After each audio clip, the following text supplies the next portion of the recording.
En la señal Ciencia y Misterios lo vamos a recibir de esta manera a Johanan Díaz Vargas.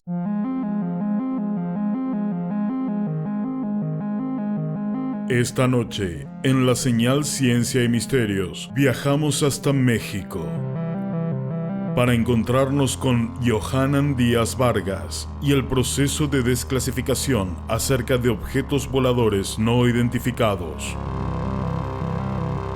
Además, nuestro ilustre invitado narrará historias acerca de extraños objetos caídos en tierras mexicanas y recuperados por soldados estadounidenses. Comenzamos con el tema central de esta noche.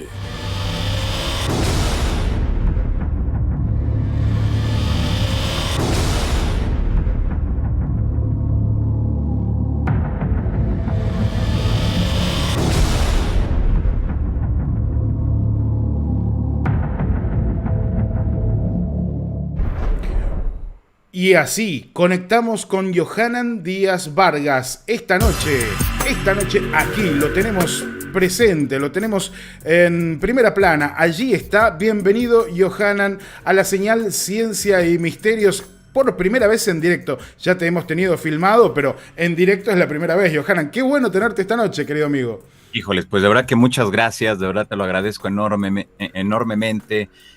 Fernando, porque, bueno, pues hay muchas cosas que platicar de la República Mexicana y, bueno, pido una disculpa por llegar tarde, pero, bueno, el internet, de verdad que siempre que llueve en Ciudad de México, es un caos el internet, pero, bueno, afortunadamente ya estoy aquí con ustedes para hablar de este gran tema.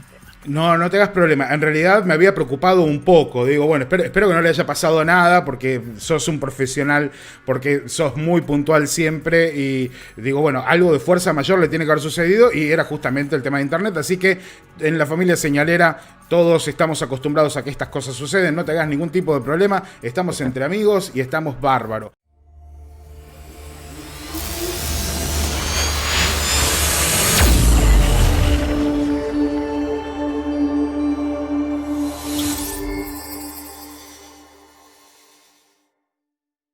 Bienvenido otra vez a la señal Ciencia y Misterios, amigo. Pues muchas gracias, ¿verdad?, por la invitación, Fernando. Y bueno, pues mira que hay una cantidad impresionante de datos, hay mucha información que comentarles, sí. Porque ahora en la actual administración del presidente Andrés Manuel López Obrador, bueno, pues hace un año se aseguró que, bueno, se firmó por decreto presidencial que se tenían que abrir los archivos del CISEN. El CISEN es el área de inteligencia del gobierno mexicano. Bien. Tenemos conocimiento de que en el CISEN, en la década de los 60, 70 y 80, se le dio seguimiento muy puntual a algunos de los casos de avistamientos OVNI y que inclusive se aseguraría que el gobierno mexicano estuvo involucrado en la creación de algunos casos, así tal cual lo están escuchando ustedes, en la creación, en la elaboración de algunos casos para distraer la atención de la sociedad. Es decir, que han utilizado este gran tema como sucedió en la década de los 90 con el chupacabras, como sucedió en 1977 con el ovni que se estrelló allá en la Sierra Negra de Puebla, zona central de la República Mexicana, entre otros casos que más adelante iremos comentando, pero de verdad que es bien interesante porque tenemos constancia a través de los documentos desclasificados por los Estados Unidos de la década de los 40, de los 50, de los 60, donde caían objetos en la zona norte, que es la zona del desierto y que es frontera con los Estados Unidos, de objetos con forma de esfera, de objetos con forma de disco, de objetos con forma de triángulo, que cayeron y que, bueno, pues al momento que los lugareños le reportaban al ejército mexicano, a su vez el ejército mexicano le llamaba al de los Estados Unidos y lo que les voy a comentar está en los documentos desclasificados, donde se le decía, oigan, no es de ustedes unos objetos raros que cayeron aquí, y Estados Unidos decía, mira, el día, la hora y lo que nos estás diciendo, no tenemos nada en nuestros archivos, pero no se preocupen, nosotros vamos por ellos. Acto seguido, y están los documentos, el nombre de los militares que entraron a la República Mexicana, lo que se llevaron, y se comprometía Estados Unidos, como sucedió en muchos otros países de Latinoamérica, a que iban a investigar y que al momento que ellos sacaran sus conclusiones, en ese momento mandarían una respuesta y un informe ejecutivo con todas las conclusiones. A la fecha se desconoce por completo si realmente eso en algún momento ocurrió. Hay que recordar también que dentro de todo este aspecto están los documentos desclasificados por la CIA, el FBI, la Agencia Nacional de Seguridad, que son los tres principales organismos de la Unión Americana que le dieron seguimiento y estuvieron muy al pendiente, y que esto también hace, ¿qué será? En el 2010, 2011, hubo una página que ahora viene impulsando muy bien todo y muy fuerte todo lo que tiene que ver con el OVNI Tic Tac y todo esto del Pentágono que comentabas hace unos minutos, Black About. Sí. Y bueno, pues ahí se publicaron 130,000 documentos que en algún momento fueron clasificados por el gobierno de los Estados Unidos, sus diversas dependencias de Procuración de Justicia y de Inteligencia. Y lo curioso es de que, bueno, afortunadamente en cuanto se hizo viral esa noticia, inmediatamente me metí y comencé a descargar, porque la invitación era de que entraras y descargaras todo lo que tú quisieras porque era de acceso gratuito. Claro. Y podías hacer lo que tú quisieras. Pues yo me metí, saqué todas las de Latinoamérica, todos los documentos de Latinoamérica descargué. Había de México, de Panamá, de Guatemala, de Honduras, de la Argentina, de Brasil, de Colombia, de Cuba. De Cuba es muy poca la información que hay, pues hay documentos desclasificados de Cuba. Y lo más curioso, que el lugar donde más avistamientos hubo fue en Guantánamo.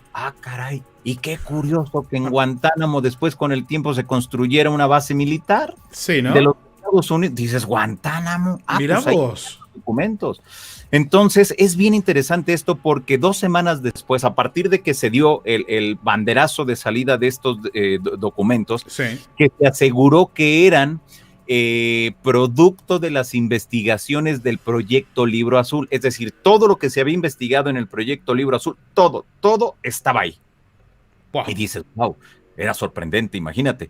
Claro. Entonces, bueno, afortunadamente hice un respaldo de toda Latinoamérica, y bueno, pues el asunto es de que al revisar los documentos encontré cosas impresionantes de México que no se tenían conocimiento, de objetos que habían caído en la zona norte, los nombres de los personajes, y había un documento en específico que fue lo que de verdad, creo que me pasé como 3 días así íntegro, las 24 horas buscando. Sí, te creo. Porque es momento, pues es que ustedes saben, ¿no? Al momento que tenemos ahora sí como que ese pastelito frente a nosotros, dices, no, pues ahora me lo como, ¿no? Por supuesto.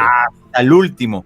Y lo recorrí todo, y bueno, resulta que en uno de los documentos que después corroboré en la página del FBI, donde en la finales de la década de los 50, la Fuerza Aérea de Estados Unidos había mandado 32 informes al Cuerpo Diplomático de México. ¿Para qué?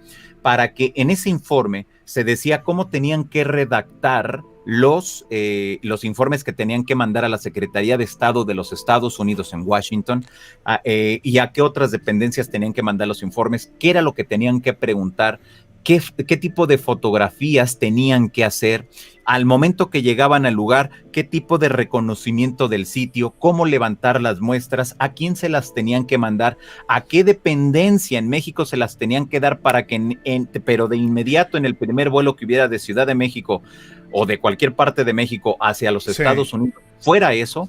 Y todo era a las bases militares. Todo era. O sea que ya tenían todo el protocolo armado.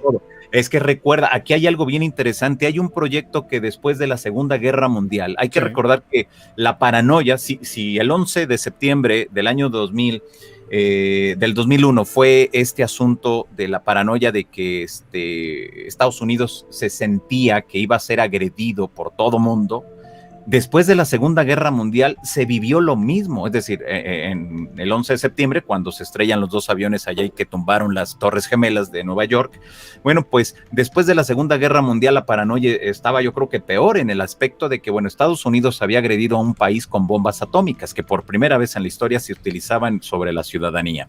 Estados Unidos, después de la Segunda Guerra Mundial, tenía esa paranoia de que sabía que en algún momento algún país, por venganza, por algo, lo iban a detonar también o hacer uso de alguna tecnología que hasta ese momento se desconocía.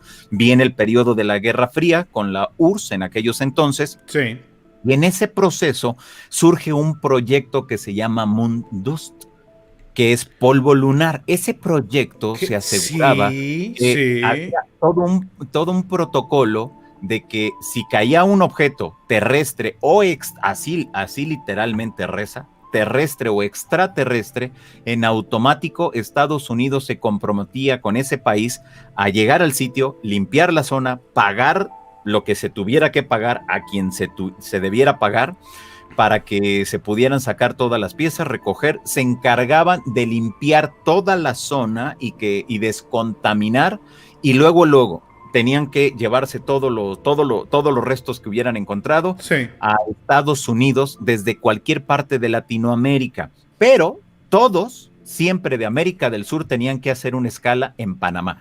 ¿Por qué motivo? Ahí sí lo desconozco. No he encontrado un elemento, tampoco he encontrado un dato donde los países se hayan comprometido, es decir, que hayan firmado los presidentes o los embajadores o alguien de los países de Latinoamérica para que sucediera eso. Por eso tenemos tantos casos en Perú, en Chile, en Ecuador, en Bolivia, con ustedes, en Brasil, y muchos otros países de Latinoamérica, que cuando han caído los objetos, los primeros que llegan, ¿quiénes son? Los Estados Unidos, sí, pero no porque traiga ahí un GPS siguiendo a los objetos que caen, no, sino porque dentro de ese proyecto estaba de que el país donde cayera el objeto se comprometía a avisar a la embajada, al cuerpo diplomático de los Estados Unidos, y ellos en automático, con ayuda de los militares locales, sacarían de manera inmediata, es decir, no nada de que mañana vamos. No,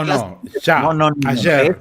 Al momento. Y esto, cuando le empecé a dar seguimiento para ver qué era lo que sucedía, recuerdo dos aspectos bien interesantes. Uno sucedió hace, ¿qué serán? 4 o 5 años en el estado de Puebla, en Tehuacán, Puebla, donde cayó un objeto. Cayó como a las 12:15, 12:30 de la tarde. Media hora después ya estaba el ejército de los Estados Unidos. Y dices, a ver, pero espérate. Media hora. Esto sucedió hace apenas 5 años. Entonces quiere decir que ese protocolo y ese proyecto sigue todavía vigente. Sigue vigente. No permitieron que nadie se acercara de los lugareños, y al momento que recogieron todo, que déjame decirte que cuando a mí me llega la información, era de personas que me siguen a través de las redes sociales, me empezaron a decir, oye, acaba de caer esto, y es un meteorito. Dije, pero eso no hay nada, o sea, no hay noticia. Que sí, que aquí está esto, que acaban de llegar, que ya llegó el ejército mexicano, que ya acercaron, pero más adentro, donde cae el objeto, es gente de los Estados Unidos. ¿Y cómo sabes? Pues porque dice Estados Unidos, y porque dice, y vienen de militares, Dije, pero eso no es así tan sencillo. Bueno, el asunto es de que no salió a la prensa.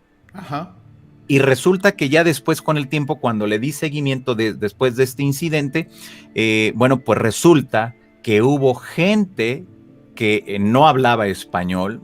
O sea, la gente me decía, no, pues hablaban bien raro. ¿Era inglés? Pues yo creo que sí. ¿Cómo que yo creo? Pues, o sea, creo que todos ubicamos cuando es inglés. Sí. Dicen, no sé, pero eran unos güeros altos, de lentes oscuros, y que vinieron aquí. Eran militares, pues venían con los militares. Bueno, ¿y qué pasó? ¿Qué les dijeron? Pues que no dijéramos nada, que no, que a nadie le diéramos nada, y nos dieron $100 a cada persona. O sea, imagínate, o sea, así con la cartera llegaron a todo mundo. Es lo que me refieren. Ahora, resulta entonces que vemos que sigue vigente ese proyecto, el proyecto Moondust. Entonces, esto viene después de la Segunda Guerra Mundial, y por eso se han llevado, según se refiere, muchos de los objetos que han caído en toda Latinoamérica. ¿Y en cuántos países no hemos escuchado precisamente esto? Cayó un objeto, pero ¿qué creen? Pues ya no lo tenemos porque se lo llevaron. Pues claro, es parte de eso. Ahora, mucho se habló y mucho se dijo durante mucho tiempo que solamente era para Latinoamérica. Y curiosamente, 20 años después de que se puso en vigencia este proyecto o este programa de los Estados Unidos que encabezaba la Fuerza Aérea y todas las dependencias gubernamentales de la Unión Americana lo estaban apoyando y sobre todo el cuerpo diplomático. Entonces, les mencionaba que el cuerpo diplomático asentado en Ciudad de México recibieron 32 manuales para darle seguimiento y saber qué era lo que tenían que hacer, pero todo bajo el concepto, esto que les acabo de mencionar, del proyecto Mondost. Resulta entonces que el señor embajador de los Estados Unidos en Ciudad de México, en la década de los 50 y los 60, él directamente, el embajador iba directamente a buscar los testigos de los casos de los incidentes OVNI más representativos de la década de los 50 y de los 60. Yo no me imagino al cuerpo diplomático haciendo labor de reporteo, pues ¿qué no tendrían gente para...? No, porque era información muy sensible. Lo que quería Estados Unidos, y eso está también en los documentos desclasificados, y que después, ahorita les voy a platicar, ¿dónde entra Wikileaks? Que muchos dicen, no, es que no hay nada importante. ¿Cómo no? No, sí hay.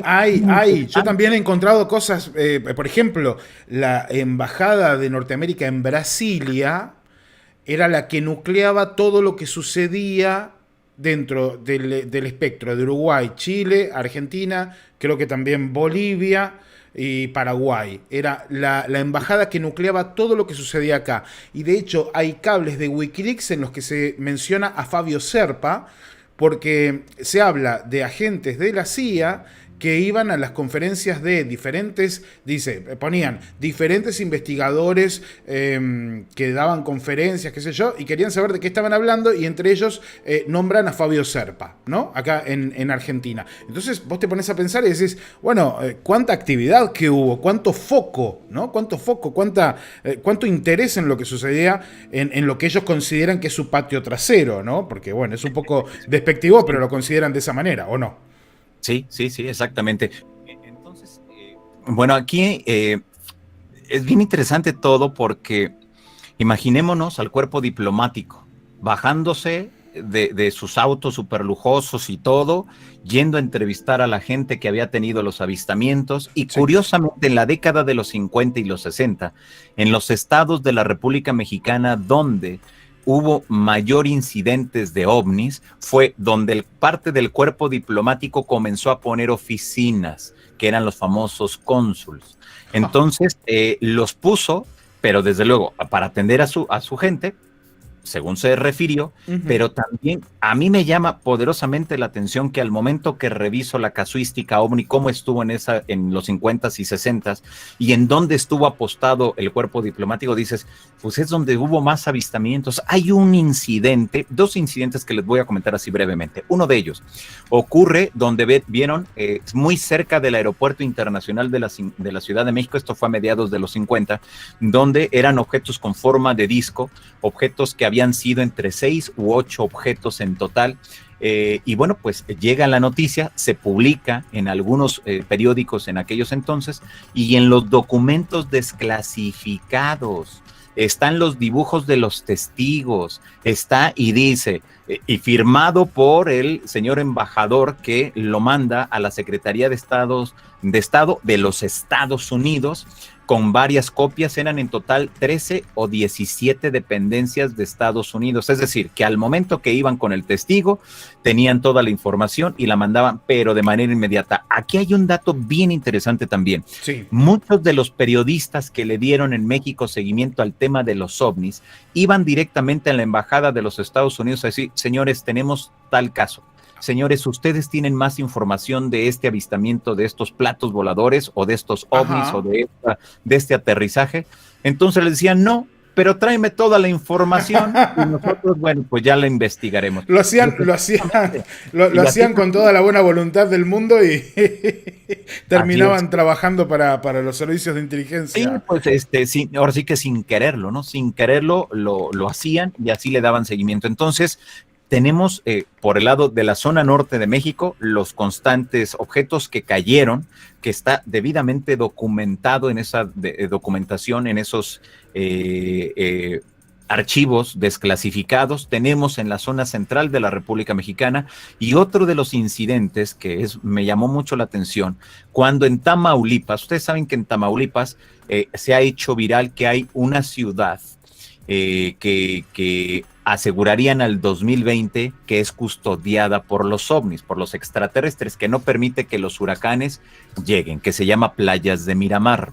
Bueno, pues Playas de Miramar desde la década de los 50, 60 ya llamaba mucho la atención. ¿Por qué? Porque resulta que también el señor embajador fue hasta esa zona a hacer una labor de investigación porque habían visto unos objetos con forma de discos que habían atravesado muchos municipios, que se habían ido hacia el Golfo de México, y en los documentos desclasificados se lee toda la información que se mandó a Estados Unidos y cómo la Fuerza Aérea estadounidense estuvo peinando toda esa área, tanto de México, de Estados Unidos y parte del Golfo de México, que es por agua.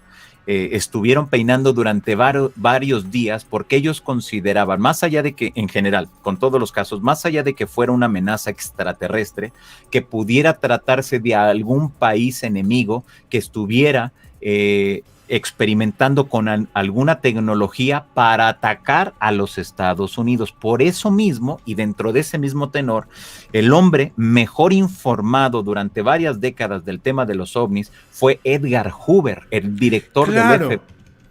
Desplegó a todo su equipo de trabajo en toda la Unión Americana y por eso le daban seguimiento muy puntual a estos incidentes. Y bueno, pues de ahí podemos ir jalando más hilitos dentro de todo este asunto. Sí, ya lo creo. Carlos Alberto Grichuk, bueno, me acordaba de cuando hablamos hace poco tiempo atrás de uno de los famosos UFO Crash en Argentina y de cómo de pronto aparecieron allí personas hablando en inglés, ¿no? No sé si tenés alguna consulta en particular para hacerla a Yohanan con toda la información de primera línea que acaba de compartirnos. Bueno, primero es como siempre un placer escuchar a Yohanan y es para procesar todo lo que dijo, pero yo me quedé con una palabra. Mirá que dijo un montón de frases, de párrafos, de oraciones en todos estos minutos y me quedé solamente con una palabra que dijo al pasar, pero no sé si entendí mal o no. En algún momento... Charles, sí. Pará, si te puedes poner un poco más al centro de la cámara, así te vemos mejor porque te está cortando la cara. Ahí está, sí. Ok. No, entonces, en algún momento, Yohanan, mencionaste Panamá. Uh-huh. Sí. Aclaranos bien, por un tema que por ahí después cuento, pero aclaranos bien la función de Panamá en todo esto. Mira, no lo sé. Claro. No lo sé, pero en los documentos menciona que siempre, cuando hubiera algún objeto que se recuperara, tenían que hacer escala en Panamá. Y yo me puse a buscar, dije, a ver, Panamá, en aquellas décadas los aviones no llegarían hasta los Estados Unidos si se hubieran ido de filo. No, pues sí hubieran llegado. Pero ¿por qué Panamá? No lo sé. No encontré un dato por qué Panamá. Te digo porque te cuento una anécdota personal mínima, pero con relación a Panamá. Que ya lo conté casualmente o causalmente lo conté hace poco en una entrevista que me hicieron en un programa de radio, creo que lo conté para ahí también. Allá, principios de los años 2000, tuve la suerte por X motivos de estar en Panamá, así como iba a México a seguido, bueno, iba muy seguido a Panamá también. De hecho, hacíamos escala porque generalmente usamos la línea aérea que es bandera de Panamá. Bueno, entonces hacíamos mucha escala en Panamá. Y tengo un amigo, un gran amigo en Panamá, que pude conocerlo personalmente, que ya lo conocía de antes por el tema OVNI. Y ese amigo, allá por el 2000, estaba muy relacionado, pero muy relacionado con el gobierno de Panamá. También le interesaba el tema de los OVNI y todo eso. Entonces, una noche fui a cenar a la casa, bueno, estuvimos charlando un poco, y cuando salíamos de la casa, cuando me llevaba al hotel, digamos, él vivía por las afueras de Panamá, me dice, te voy a llevar a un lugar, me dice. Wow. Entonces, me llevó, no sé a dónde, porque realmente ni idea, era de noche, obviamente no conocía nada, suburbios, aparentemente con una base ahí militar, no sé, o una cosa rara. Me dice, nos paramos ahí cerca y me dice, ¿ves esa base? Me dice, yo en ese momento me dijo algo que me pareció muy guau, ¿viste? O sea, le creí porque era mi amigo, pero si me hubiese dicho otro, por ahí ni le creía.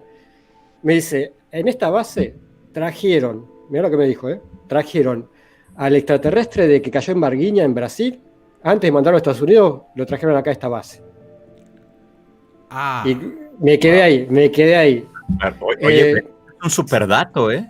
Es un dato muy fuerte. ¿Viste cuando pasan cosas en directo que no te las esperás y que de pronto te empieza a correr una emoción por la espalda? Es lo que me está sucediendo ahora, Charles. Así que repetimos la situación. Te lleva en medio de la noche hasta una base en Panamá, cerca de una base norteamericana, y te dice que... Era una base, no sé de quién sería. O sea, me dice, ¿ves esta base? Me dijo, acá es donde trajeron el extraterrestre de Varginha, que viste que el caso Varginha de Brasil. Bueno, antes de mandarlo a Estados Unidos, lo trajeron acá. Me dijo eso entre un montón de cosas, pero me quedó eso muy grabado siempre. Y bueno, quedó, viste, porque, digamos, es algo que me contó un gran amigo mío, que en ese momento estaba muy, muy relacionado con el gobierno de Panamá. Entonces, me imagino que tenía acceso a ese tipo de información, o sea, pero viste, no, era la palabra de él nomás, no es que me dio una evidencia, nada, quedó ahí. Y siempre me acuerdo de eso. Entonces, fuera de joda, cuando recién, en todo lo que sea Yohanan, mencionó Panamá, dije, wow, puede ser cierto, ¿eh? Mira qué interesante. Yo no he encontrado un indicio por qué Panamá. Yo pensé en primera instancia, dije, pues seguramente en Panamá, porque los aviones tienen que recargar combustible, y de ahí, no. Era otra circunstancia que desconozco por completo, pero yo espero que en algún instante haya la oportunidad de saber por qué hacían escala todos. Siempre, todos los de América del Sur tenían que hacer en Panamá escala, y de ahí después, ¿qué hacían? No lo sé. No sé si descargaban algún objeto, no se sabe, y de ahí emprendían el vuelo siempre a bases militares, nunca a ningún aeropuerto civil, siempre eran bases militares. Recordemos que hasta el 2000 la zona del canal de Panamá estaba administrada, digamos, por los Estados Unidos, o sea que había mucha presencia real de Estados Unidos ahí, como hay en toda Latinoamérica, pero bueno, ahí era muy evidente, digamos, la presencia de Estados Unidos, así que tenían lugares como para hacer escala o lo que sea, pero como decís vos, Yohanan, ¿por qué, digamos? Porque hubiese sido más práctico ir directamente a Estados Unidos, digamos. Sí, pues te vas directo, ¿no? Pues, o sea, tienes la tecnología, tienes el dinero, tienes todo para llegar desde cualquier parte de América del Sur hasta los Estados Unidos sin ninguna escala, o sea, directo. Bueno, pero voy a arriesgar algo, es una hipótesis totalmente tirada de los pelos, pero voy a arriesgar una hipótesis. Se me ocurren 2 o 3 cosas. Primero que nada, Panamá, por su consabida cuestión de casi como que paraíso fiscal y relación muy estrecha con Estados Unidos durante muchísimos años, creo que es un lugar potable como para que allí operen también estos fondos, los fondos negros o los fondos oscuros, ¿no?, que utiliza el gobierno norteamericano para todo este tipo de proyectos. Por otro lado, si hay riesgo biológico, supongamos que hay riesgo biológico, de llevar, por ejemplo, como decía Charles, el extraterrestre de Varginha o cualquier otra cosa que hayan encontrado que provoque o que signifique un riesgo biológico. Estados Unidos estaría dispuesto a llevar el cuerpo, un espécimen no terrestre, directamente a suelo norteamericano, por más que tengan las mejores instalaciones de bioseguridad, o primero intentarían analizar esto fuera del territorio para evitar cualquier problema fuera de territorio, pero sí en un terreno totalmente amigo como es Panamá. Esa es otra.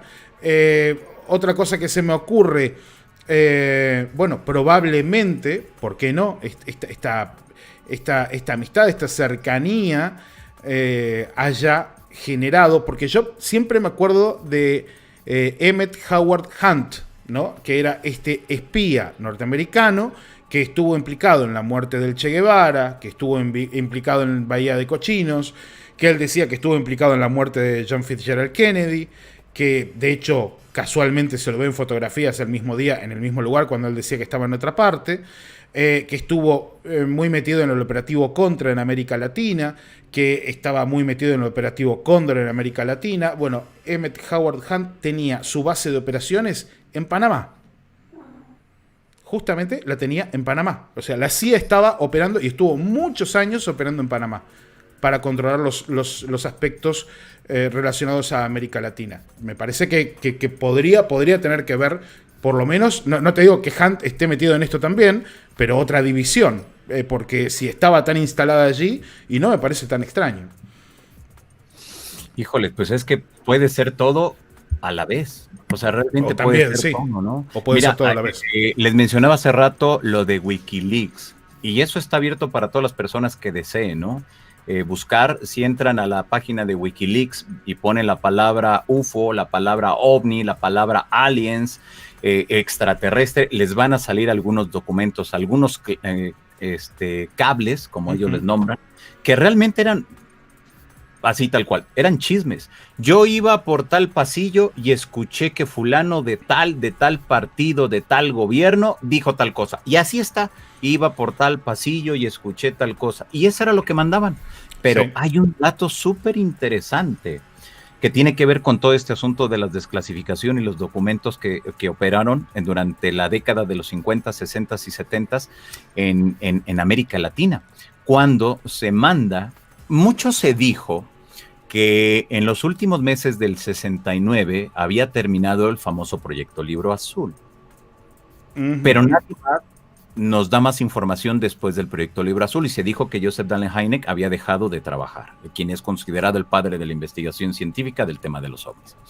Resulta que Wikileaks, da a conocer documentos, y que esto se lo pregunté directamente a Paul Hynek, hijo de Joseph Dahlen Hynek, ahora que tuve la oportunidad de coincidir con él en el Congreso de Capilla del Monte. Qué bueno. En el mes de noviembre, donde se aseguraría que fue enviado, no menciona por quién, pero fue enviado a Brasil y a la Argentina, así, literal, a comprar los archivos que se tenían sobre el tema de los ovnis. ¿Qué sucedió? Tal cual.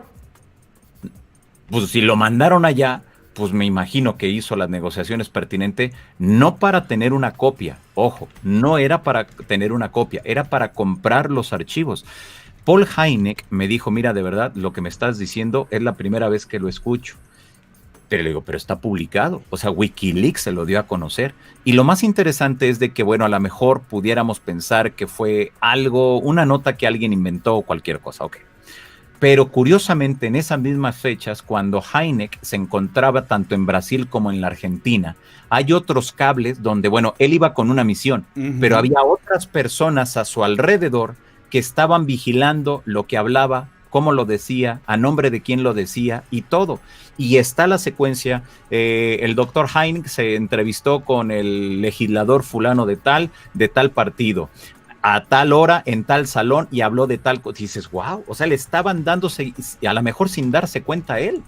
Y él lo que quería era, que no sé por qué ahora con todo el trabajo que está haciendo Luis Elizondo, me da la impresión de que como no ocurrió en la década de los 70s, 80s, ahora lo quieren reactivar, que es que hablar con todos los encargados de las Fuerzas Armadas de los países latinos para crear como un gran organismo donde se sigue informando directamente de cualquier cosa anómala que suceda. Yo supongo que por ahí va el asunto, digo, no lo sé. Pero si ya en el pasado se trató de hacer, si ya en el pasado están los hechos, quiere decir que al 2020 seguramente eso ha seguido y está efectuándose así tal cual. ¿Por qué? Porque en el pasado está, y ahí están los documentos, bien sencillo, nada más entren a Wikileaks y pongan las palabras y van a encontrar cables de todo el mundo, que los de en los países africanos donde tenían representación Estados Unidos, que nos enteramos que hubo un avistamiento, que cayó un objeto por acá, que cayó un objeto allá, y luego, pero inmediatamente llegaban los cables a la Secretaría. Recuerden que siempre es a la Secretaría de Estado de los Estados Unidos, y ella a su vez se encargaba de distribuir al DoD. Sí. Ahí a quien hubiera. Pero es bien interesante todo esto, ¿eh? ¿Qué opinión te merece toda esta nueva movida de Luis Elizondo, de lo que está sucediendo con The Stars Academy? ¿Cómo lo ves desde ahí cerquita nomás, desde México? Sí, mira, yo te puedo decir, y lo he dicho desde el principio, y desde ahí no me voy a mover. El hecho es de que hay algo más detrás de todo. Esto es simplemente algo mínimo de lo que realmente se está pensando y de lo que se está programando para los siguientes años. Yo no creo que solamente sea la búsqueda de los metamateriales, yo no creo que solamente sea el dar a conocer los avistamientos ovni, no, hay algo más, y hay que recordar que hay algunos legisladores en Estados Unidos que están pugnando por una cantidad estratosférica de millones de dólares para seguir investigando y seguir ampliando los presupuestos de las Fuerzas Armadas. Hay que recordar que creo que, yo, al menos desde mi punto de vista, creo que por ahí es el asunto. Como no hay un enemigo, hasta hoy un enemigo visible con quien se vayan a la guerra, pero pues si no hay un enemigo, entonces ¿qué? Pues si no hay nadie, pues hay que inventarlo, ¿no? ¿Y el enemigo de dónde viene? Ah, pues mira, pues a lo mejor de allá del espacio exterior. ¿Por qué? Porque necesitan y están solicitando mucho dinero, mucho presupuesto y desde que llegó al poder Donald Trump dijo, bueno, vamos a hacer lo necesario, vamos a ver si le podemos incrementar y de repente empiezan a surgir los grupos, empiezan a surgir legisladores apoyando y diciendo y ahora están hablando. Dices, qué curioso que anteriormente nadie hablaba o muchos tenían que pedir permiso a diversas instancias de seguridad, a los militares y demás para poder hablar del tema de los ovnis y ahora curiosamente llega una casa productora como ToDSTART que se presenta como una casa productora y de repente todo mundo habla. Militares, exmilitares, exfuncionarios públicos, exlegisladores, dices, ahora resulta que de la noche a la mañana todo mundo habla, ¿no? Por la magia. Dices, no, aquí hay algo más. Yo, desde mi punto de vista, creo que viene más el aspecto de que allá en los Estados Unidos quieren tener más presupuesto para seguir haciendo investigación. Eso sí me queda muy claro. La investigación es muy clara, muy puntual, pero hay algo más detrás que no nos están diciendo. Y ahora a través de las casas productoras, a través de diversos programas, es como desde mi punto de vista, es como el pretexto idóneo para poderte involucrar con todos los principales investigadores de la temática en América, saber qué tanta información tienen, saber qué tanto es lo que ellos controlan de su área de trabajo y después entrar en comunicación con cada uno de los actores principales de las fuerzas aéreas latinoamericanas. A lo mejor me estoy equivocando, a lo mejor me estoy adelantando a los hechos, pero si estamos viendo que es muy puntual, muy preciso, muy claro por dónde va el camino, quizá y solamente quizá entonces sea un pretexto. Yo tengo un programa de televisión que lo estamos haciendo de primer nivel, sí, y eso es muy bueno, y qué bien que estén hablando tantos funcionarios, porque anteriormente nadie los había logrado entrevistar, pero el tema, ¿qué es lo que hay detrás? Y si realmente ellos dicen que ya no trabajan para el área de inteligencia, ¿cómo no trabajan? O sea, no trabajas y en todo momento estás pugnando y en todo momento estás haciendo lo necesario para crear esos vínculos de comunicación con las Fuerzas Armadas de Estados Unidos y con las áreas que están investigando el tema de los ovnis. Entonces, o trabajas o no trabajas. O trabajas o no trabajas, es así, absolutamente. Mira, respecto a lo que decías recién de los senadores, justamente en este reportaje que publica hoy el New York Times, pido disculpas a la familia señalera, pero habían incluido un video aquí que se empezó a reproducir solo en el New York Times y ese fue un ruido que escucharon recién. Pero el senador Marco Rubio, republicano por Florida, que está en este momento actuando como interino, jefe interino del Comité Selecto de Inteligencia del Senado, le dijo a la CBS en Miami este mes que está muy preocupado acerca de los reportes de naves no identificadas sobre bases norteamericanas y que era de primer interés del gobierno encontrar qué era lo que estaba sucediendo. Incluso expresó que su preocupación es que China o Rusia o algún otro adversario haya hecho algún tipo de descubrimiento con supertecnologías que les permitan conducir este tipo de actividades. Y para esto están justamente, como bien decías, pujando por un mayor presupuesto. Quiero agradecer a Margarita Bañuelos, que acaba de hacer un super chat de 200 mangos mexicanos. Muchas gracias. Dice saludos cordiales con cariño desde México. Invitado de lujo. Gracias por compartir toda esta excelente información. Sí, absolutamente. Invitado de lujo. Yohanan. Andrea Pérez Simondini está por aquí conectada, que dice saludos a mi primo. Ahí está mi prima. Un saludo a mi prima. Qué grande, Andrea, que la vamos a estar dentro de poquito hablando justamente de esta publicación del New York Times aquí en la señal Ciencia y Misterios. Bueno, hay muchos comentarios. A ver, Freddy Alexander González Díaz tiene bastante miedo el estado profundo que se revele toda la verdad sobre el fenómeno OVNI. También está conectada Gisela Arias, Silvia Castilleja, Magali Sam García, bueno, a ver, ¿quién más? Por aquí, Verónica Muñoz, Homer Sachs. Bueno, un saludo a todos los yohaneros que están conectados. Todos los yohaneros que están conectados, che. Bienvenidos los yohaneros, ¡Viva México, cabrones! No, en serio, sean todos bienvenidos. Los yohaneros, Daniel Méndez también está conectado por aquí. Río Gallego, Surrealista, Nippur. Está Ximena Muñoz, besito. Y de vuelta hasta Tigre. Bueno, hay mucha gente que en un ratito voy a pasar por el chat y voy a saludar a todos. Juan Pablo Mario Aguirre, muchos miembros del canal, como Dani RC, Rubén Polietileno, India Mike, bueno, por el mismísimo Luis Castillo.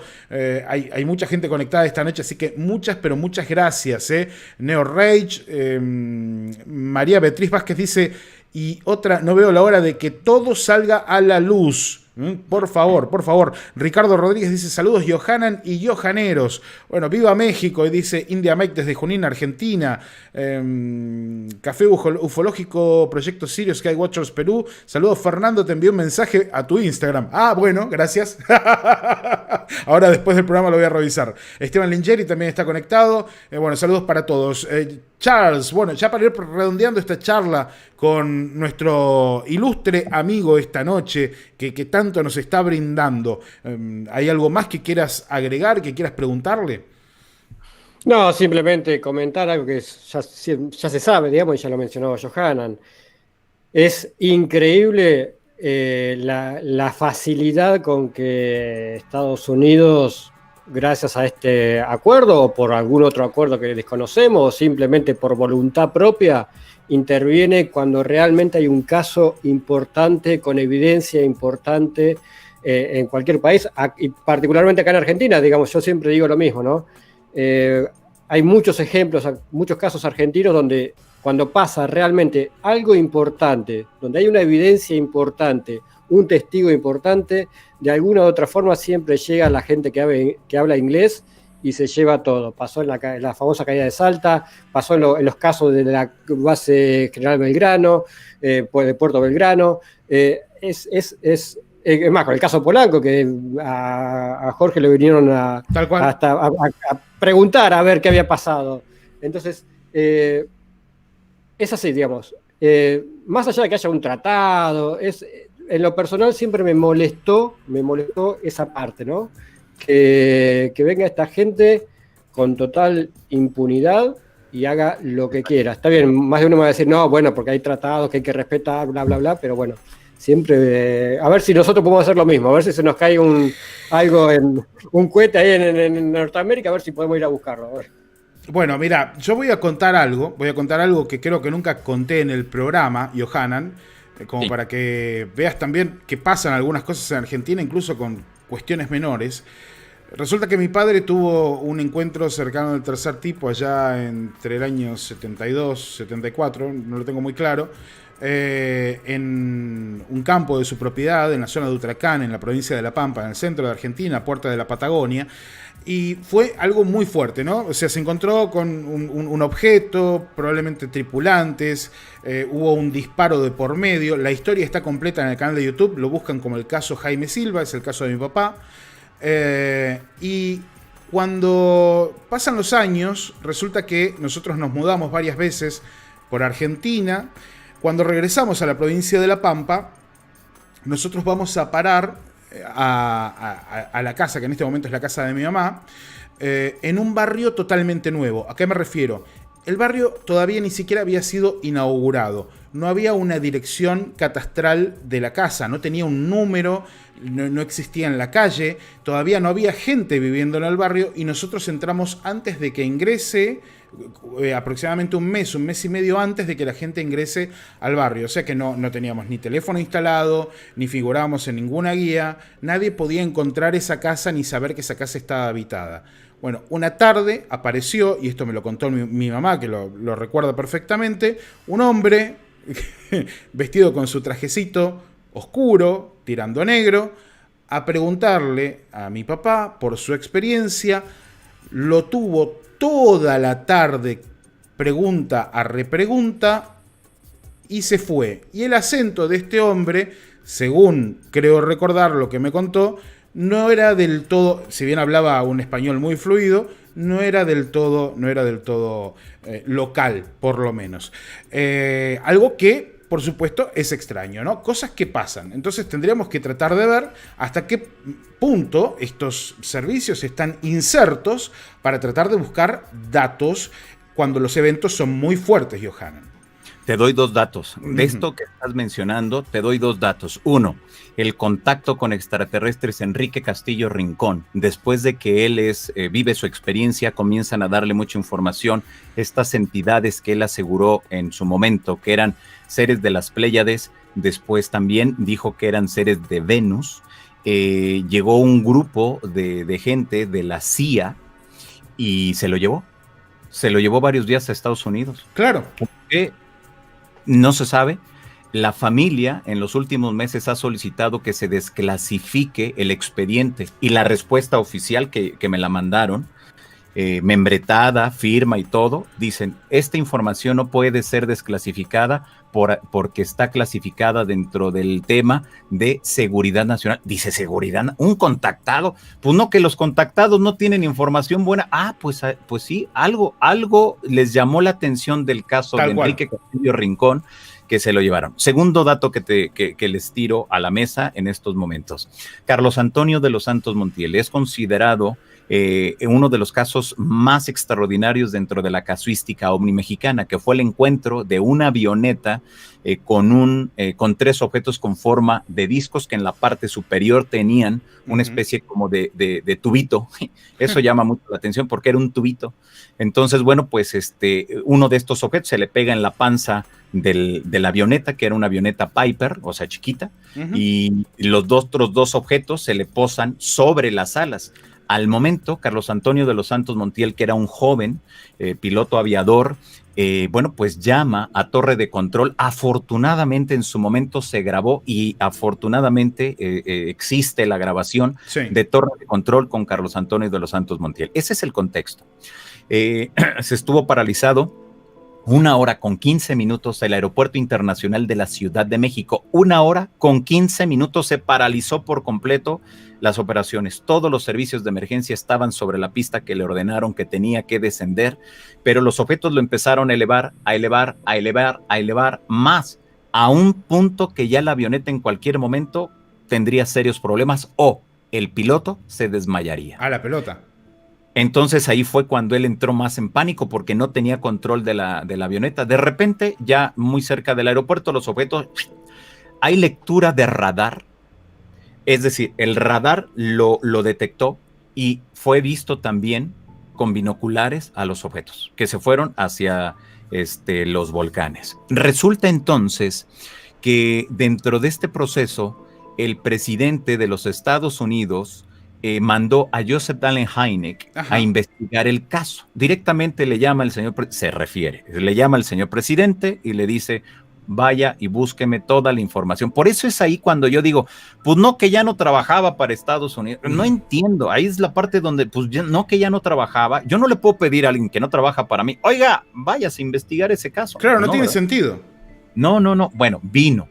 Se entrevistó con Joseph Allen Hynek gracias al entonces el principal investigador en México, que era Pedro Ferriz Santa Cruz. Entonces Pedro Ferriz concertó todo lo necesario y ahí es donde interceptan a Carlos Antonio los famosos hombres de negro, que es el único caso en México que se tiene documentado de que estos seres o estas entidades o estos hombres de negro se hayan involucrado directamente en un caso referente al tema de los ovnis. Es el único caso que se tiene documentado. Bueno, resulta entonces que vinieron precisamente porque querían saber qué era, qué tipo de material, qué fue lo que vio, si tenían tornillos, remaches, si tenían vidrio, si tenían ¿qué había visto Carlos Antonio de los Santos Montiel? Se aseguraría que esa entrevista, que más que una entrevista, los que estuvieron presentes dijeron que había sido un interrogatorio. Y me llama la atención entonces que si tenemos el caso de México, tenemos el caso de don Enrique Castillo Rincón, y cuántos otros casos no habrá, como el que tú nos estás relatando, Fernando, que también estuvieron involucrados directamente pues estos individuos que no sabemos para quién trabajen o qué deseen, y que estuvieron ahí dándole seguimiento a los casos. Mira, Johanan, de hecho estoy hablando y no me dejan mentir porque mi mamá está en el chat. Está en el chat en este momento, está viendo el programa y me acaba de agregar un dato. No solamente me corrige, me dice fue en el año 72, el encuentro cercano de tu papá, sino que a ella también le pasó. O sea, a ella también la interrogaron años después cuando estaba trabajando con una multinacional norteamericana.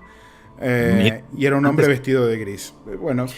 Fíjate, mira, ahora te doy otro dato también interesante. Es que, híjole, ya cuando uno se involucra en esto, de verdad que comienzan a salir.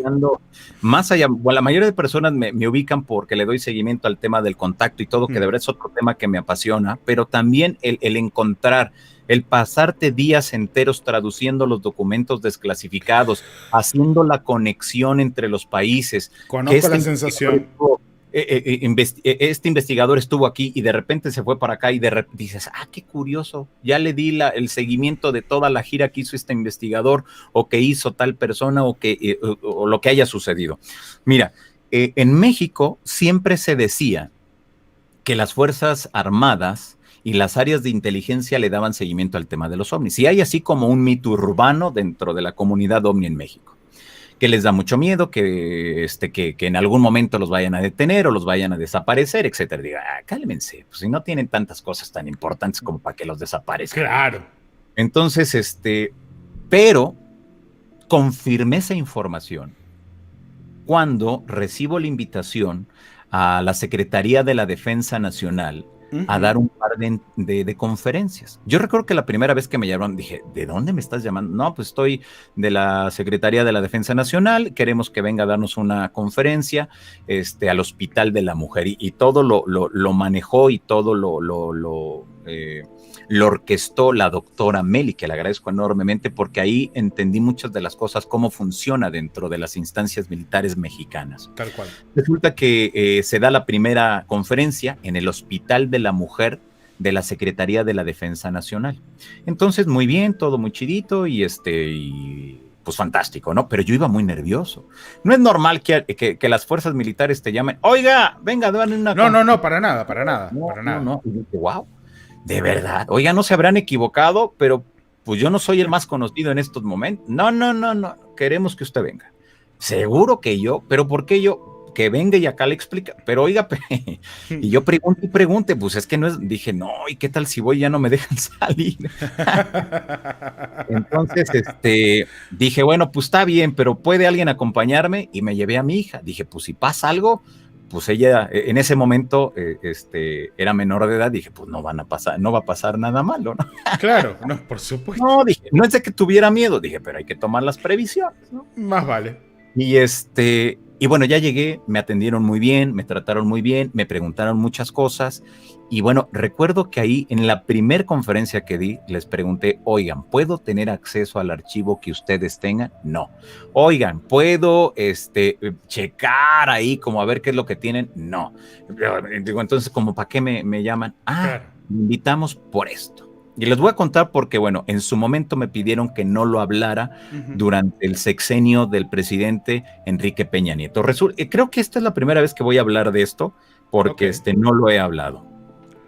Resulta entonces que en algún momento el que era presidente de México, o sea, en la administración anterior, Sí. tenía mucho interés en el tema de los ovnis. Resulta entonces que se quería crear una oficina para investigar y saber realmente si era cierto o era mentira. Lamentablemente, cuando el jefe de asesores del área de ciencia del presidente, o sea, directamente le reportaba al presidente, el presidente le pide, bueno, dale seguimiento, vete con los más conocidos, vete con los que están moviendo el tema en México y tráeme un informe para ver de qué manera, así, tal cual, de qué manera los vamos a apoyar.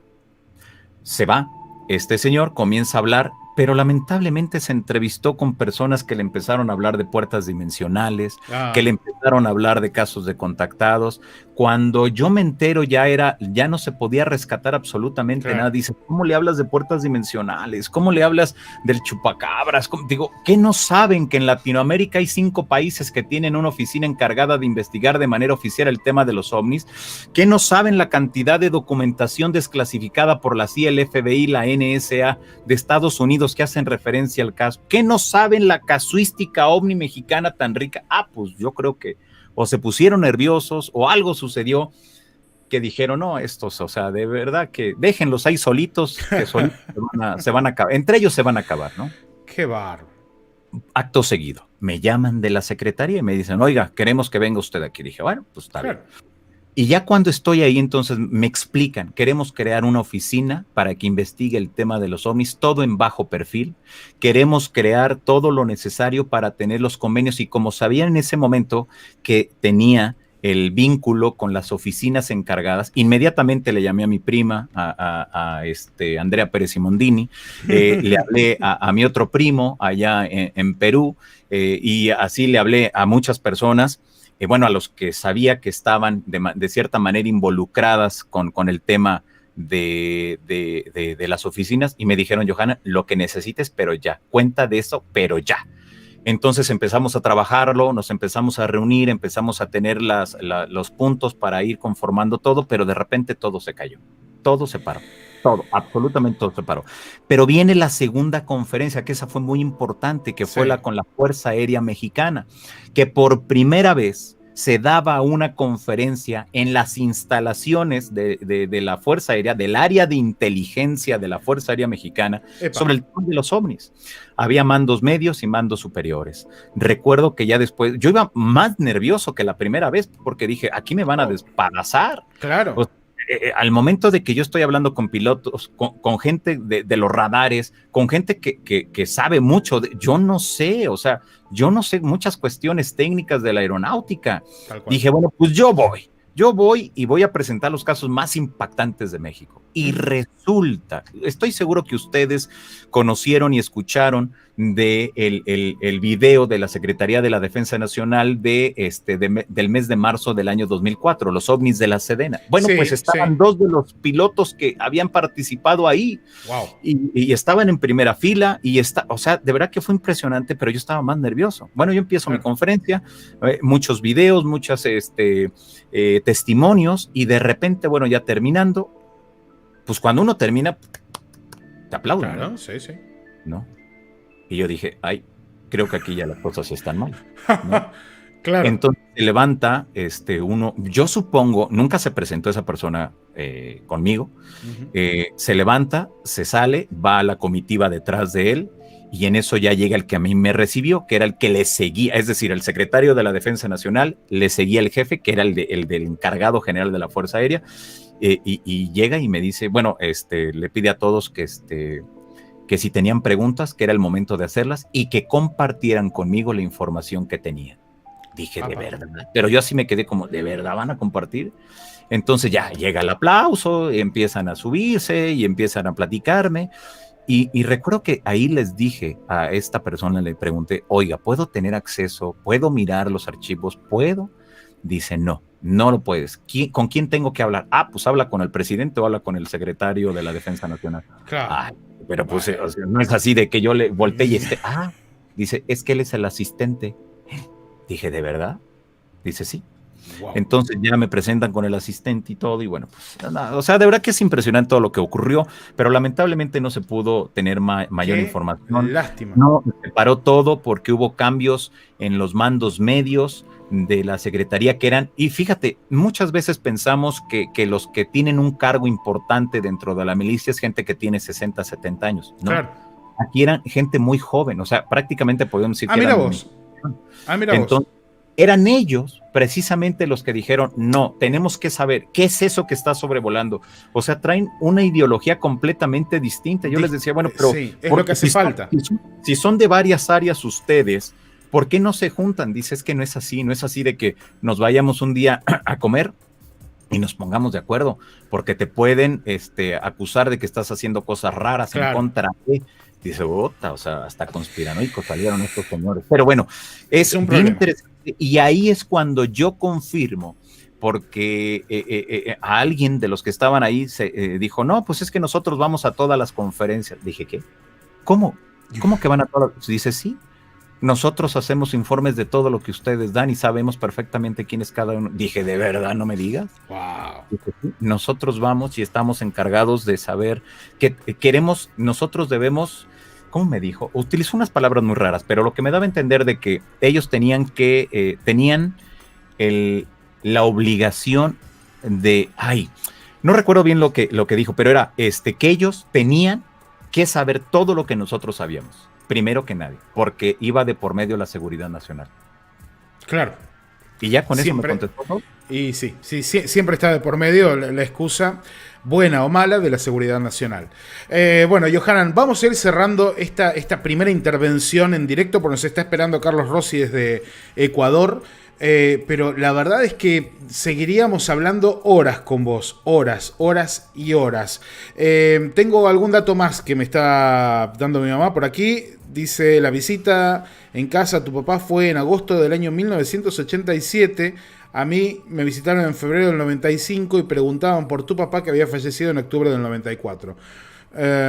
Bueno, cosas que suceden, que son importantes, que están allí, que algún día las vamos a contar mano a mano también con mi mamá, lo prometo, familia señalera. Suscríbanse si les gusta lo que están viendo, si les gusta el canal, suscríbanse. Y Yohanan, bueno, quiero que sigamos profundizando, te voy a invitar para que dentro de poco tiempo estemos otra vez charlando acá en el canal, me encantaría, la verdad es que... Claro. Y otra cosa que te voy a proponer, yo vengo tomando notas muy de cerca de todo lo que está sucediendo con los UAP, con la historia detrás de los 3 videos desclasificados por el Pentágono, ahora de manera oficial, de todo esto que está sucediendo con To The Stars Academy, la relación de To The Stars Academy con Robert Bigelow, toda esta búsqueda de Bigelow desde los 80 de los metamateriales. Bueno, hay un montón de cosas, así que si te parece bien vamos a compartir notas, amigo, por correo electrónico y ver en qué nos podemos complementar y encontrar puntos en todas estas historias que estoy seguro que se entrecruzan y más de lo que podemos llegar a pensar. Claro, desde luego, cuenta con ello y ya tú me dirás y desde luego lo vamos haciendo para seguir llegando a más conclusiones referente a todo este gran tema, porque hay mucho todavía por conocer y hay muchas piezas sueltas que debemos de comenzar a unir. La desclasificación que hay en muchos países latinoamericanos y que lamentablemente no tienen la cobertura, no tienen pues lo necesario para seguir afianzando a la sociedad y el entender que cuando se ha investigado estos casos no es porque sea algo malo. Y te doy un dato nada más muy brevemente.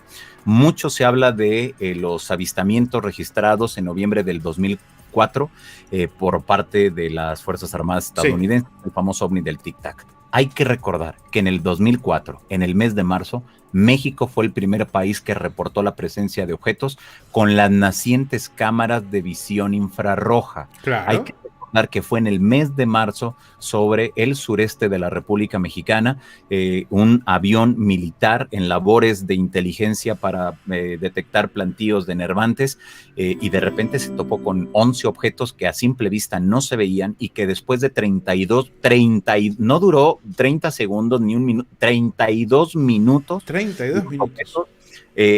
rodearon al avión y después, bueno, pues ya no sabían ni qué hacer los jóvenes que estaban ahí. Es bien interesante porque es ahí cuando nos damos cuenta que le damos mucha importancia a lo que viene de Estados Unidos, pero tenemos en Latinoamérica una cantidad impresionante de casos que ellos se han nutrido de toda la información que tenemos, y nosotros, como no estamos unidos, nosotros como no hacemos lo pertinente para difundir, para, como se dice en México, para presumir nuestros casos, es por eso que siempre el crédito se lo llevan. Claro. ¿Y dónde quedan entonces los casos de Latinoamérica? Los casos que están en Perú, los que están en Argentina, los que están en Brasil, los que están acá en México. ¿Por qué siempre o estamos pensando en Europa o estamos pensando en Estados Unidos? No.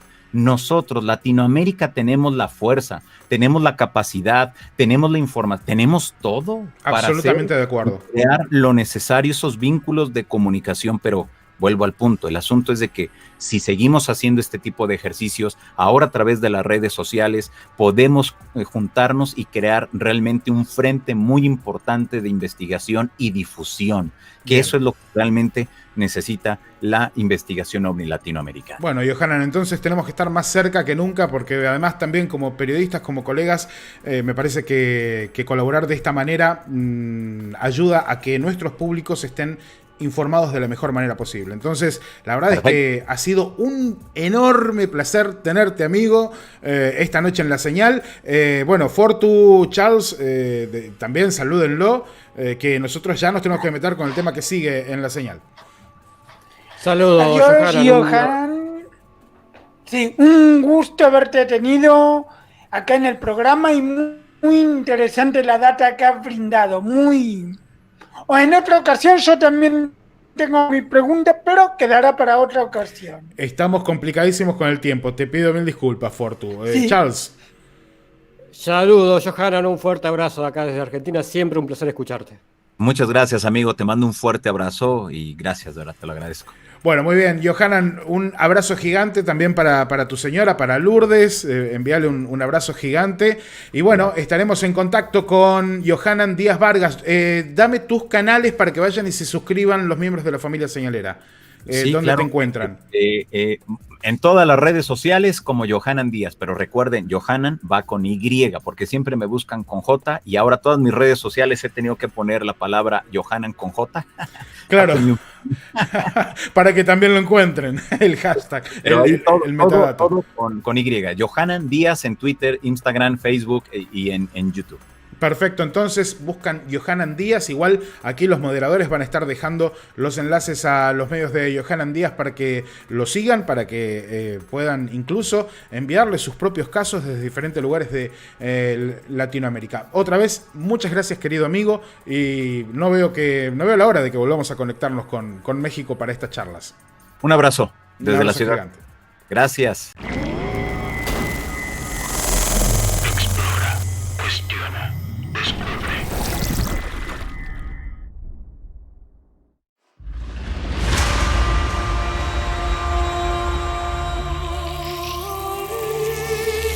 Queremos recibir tu señal.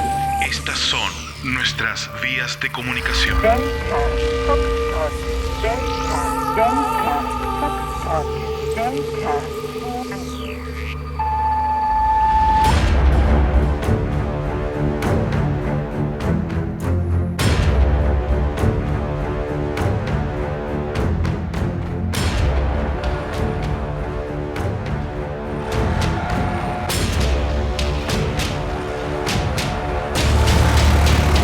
Ya estás recibiendo la señal. Ciencia y misterios.